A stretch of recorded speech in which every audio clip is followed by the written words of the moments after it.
My hair is harking back to the 80s, so I figured now would be a really good time to talk about past book boyfriends.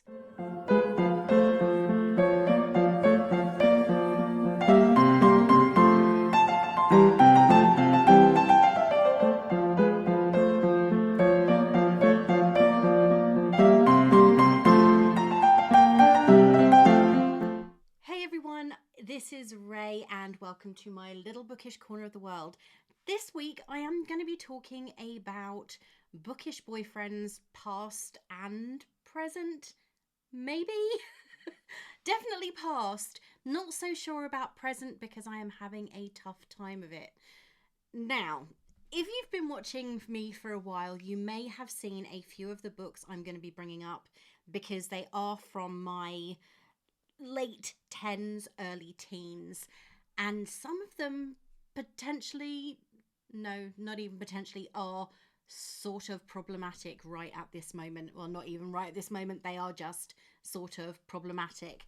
I'm going to start with, because I'm talking bookish boyfriends, and everybody has them. They talk about, I think, Tamlin and Rhysand and so many others that are their bookish boyfriends. And for a time, I kind of thought maybe Xaden Riorson was a good option.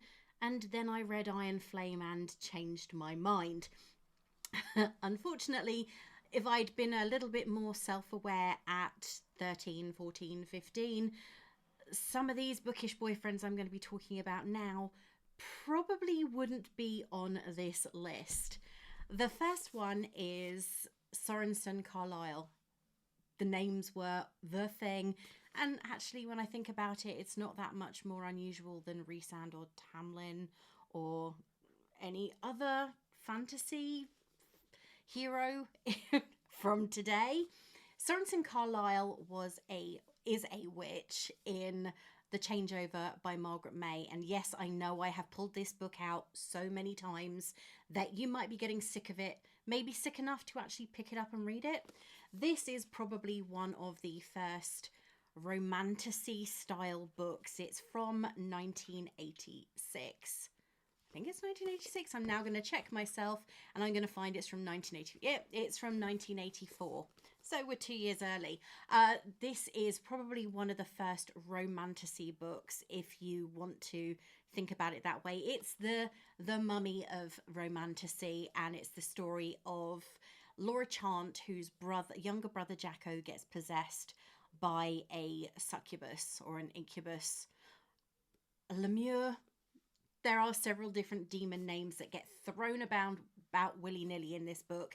Anyway, it's based in a suburb of New Zealand, and Laura Chant knows there's something up when her brother starts getting sick. So she goes to the house of the Carlyle family, as she knows that they are witches, and she uses her very subtle 14-year-old charms on 17 to 18-year-old Sorensen Carlyle, who has been watching Laura from afar. Yeah, a little bit creepy.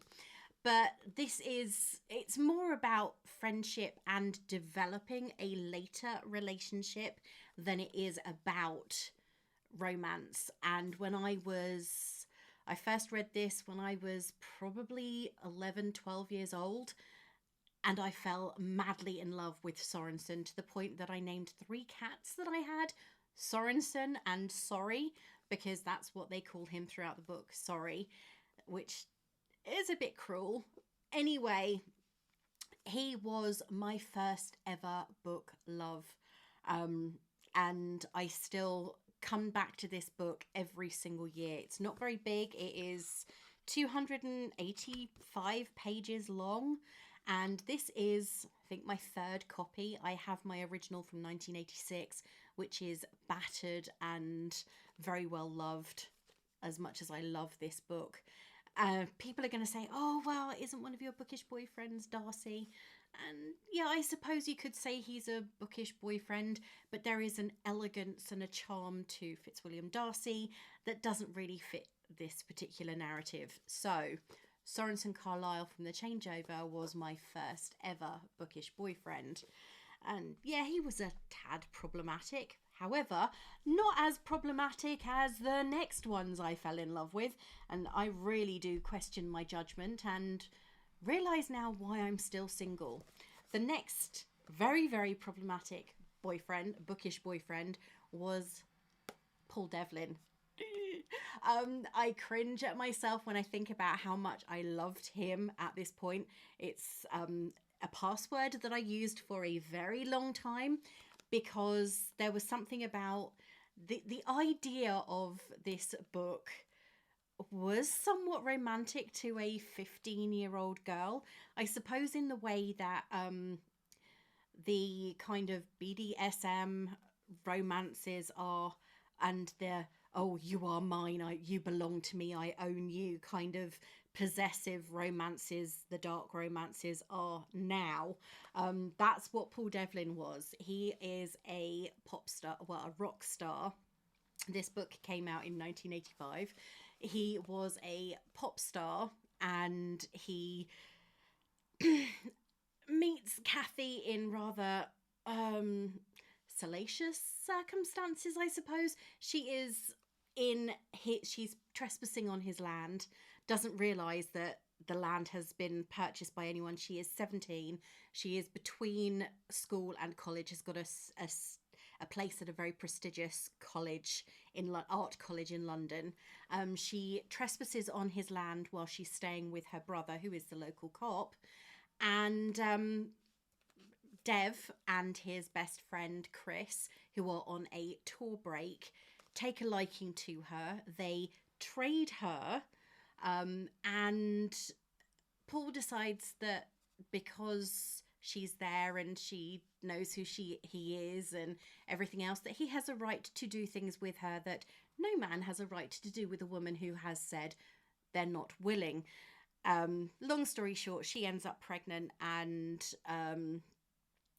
he makes her life a living hell. I have no idea at all. I feel quite embarrassed thinking about it. I have no idea why I found Dev in any way attractive. I really don't. But I did. I found him attractive enough that I purchased in 1987. I purchased the sequel, which came out I think in like 86 or something. No, this came out in 88, so I didn't buy it in 87. I bought it in I bought it in 1990, and it wasn't easy to get hold of. I couldn't get hold of a paperback copy, though you can now because the author self-publishes them. He gets his comeuppance. She leaves him.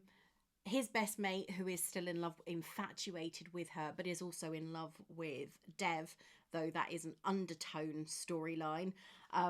They both lose out on her, and I can't help but see this and think of the scene in Glee with Neil Patrick Harris and Mr. Shoe, where they perform Dream On by Aerosmith. I don't know why, but every time I see that, this is what I think of. So this book kind of ends the story, but it doesn't, because there is a lot left unsaid, and I always wondered if she was going to write a sequel or a third part to this so it could become a trilogy, but it didn't. And then she came up with Mel. Mel is the story of yet another pop star or rock star called Mitch, who meets a down on her luck girl called Melody, and he does everything he can to get her, but she's interested in her teacher. So, oh God, the more I think about these stories, the more I think that maybe the 1980s was not that great for YA fiction. Have you read any of these, though? I really would love to know if you have read Easy Freedom, Mel, or Easy Connections, because I'd love to know what you think of them. I don't personally feel they have stood the test of time. And there are moments where I feel just a tiny bit cringe, knowing that these were my book boyfriends in the 1980s. So yeah, there are moments where I do wonder what they were teaching us.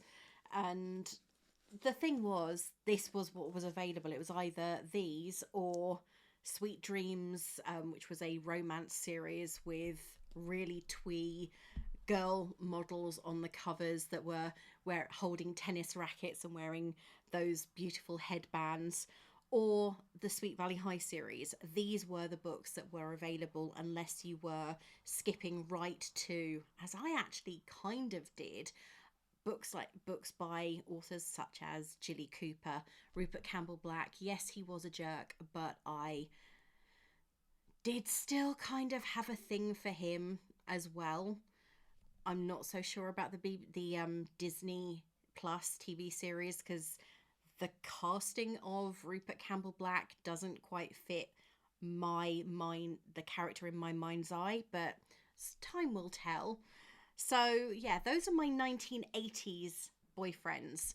These were the men that introduced me to the idea of such healthy relationships. Uh, do you have any book boyfriends from your late tens? Well, yeah, early teens. And I would love to know who they are and what you liked about them. Now, when it comes to this era, my idea of a bookish boyfriend, I think, has changed. I want someone who, when I read a book, gives me an impression of someone who cares, which is why Henry in The Invisible Life of Addie LaRue, which I only read at the end of last year for the first time. I can't believe it took me that long to read it. There was something about Henry, oh, that could be a film title, that really appealed to me. He was caring, he wasn't obsessive in an unhealthy way. He had his own demons to battle, and he was hiding his own secrets, which I won't go into for anybody who hasn't read the book and wants to. I know that a lot of people probably find Luke fascinating, and he is. There's no denying that Luke, or Lucifer, or Lucian, or whoever he really is, there's no denying that he is a fascinatingly dark, intriguing character. But Henry, if you're looking for stability, I think Henry would be where you'd find it. And right now, as an adult, and looking at my past choices for book boyfriend, I think stability is probably where I should be going, and Henry definitely has that. I loved this book, and I really enjoyed the development of the relationship between Addie and Henry as the story grew, and as she got closer to realizing that she couldn't have everything that she wanted, for reasons beyond her control, after, of course, certain things that she'd done that were massive mistakes. So this is probably one of my favourite book boyfriends of today, and that is Henry. And the next one is going to come as, this is a classic, this is a romance novel through and through. This is, spoiler alert, by Olivia Dade. It's the first in a trilogy, and Marcus is, for a larger girl, there is nothing like a man who looks at a woman and sees her for the beauty she has and the person she is inside. Yeah, that sounds like a cliche, but I think that is who Olivia Dade created when she created Marcus.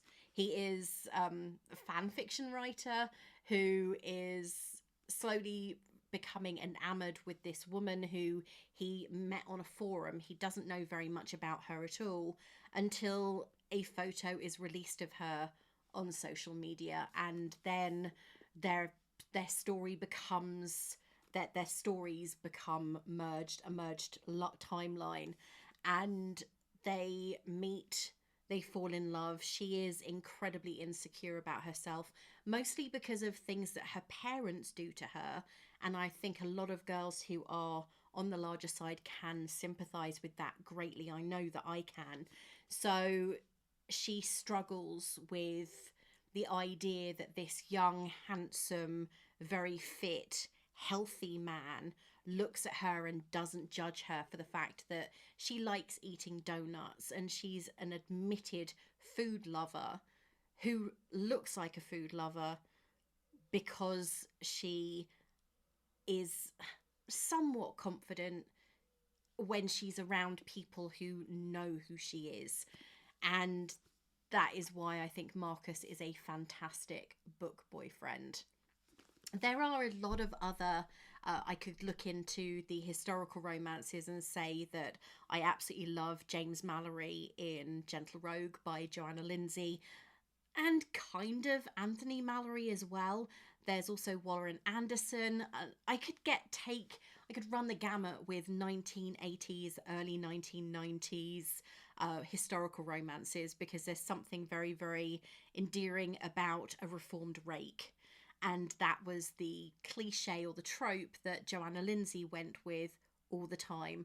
Though when it comes to historical romance, I would say that Brodick from Ransom by Julie Garwood is my favourite historical romance book boyfriend, because he was a Highlander who was rough, not even just rough around the edges, he was just rough through and through, and he was softened by the love of a woman who he didn't want anything to do with. So yeah, there is a pattern, and I have to be honest, I think I'm trying to stray away from the cliche that I looked to when I was in my teens with Sorensen, Paul Devlin, Chris Carter and Mitch Hamilton, because they were kind of toxic. Do you have any book boyfriends that you are contemplating striking off the I would call this person if they were real list? Because I know that I definitely do now. I'd love to hear from you. Let me know. Leave a comment in the comment box below, and I will post a link to the books so you can find out if you're actually interested in reading them. I really would recommend you pick up The Changeover by Margaret May if you like romantasy, or, spoiler alert, and The Invisible Life of Addie LaRue, because they are all enjoyable books. And yeah, if you're watching and you haven't yet subscribed, please do so, and please tick that box to help the algorithm help other people find me, courtesy of the algorithm. Until next week, this is me saying adieu, and I will see you soon. Bye.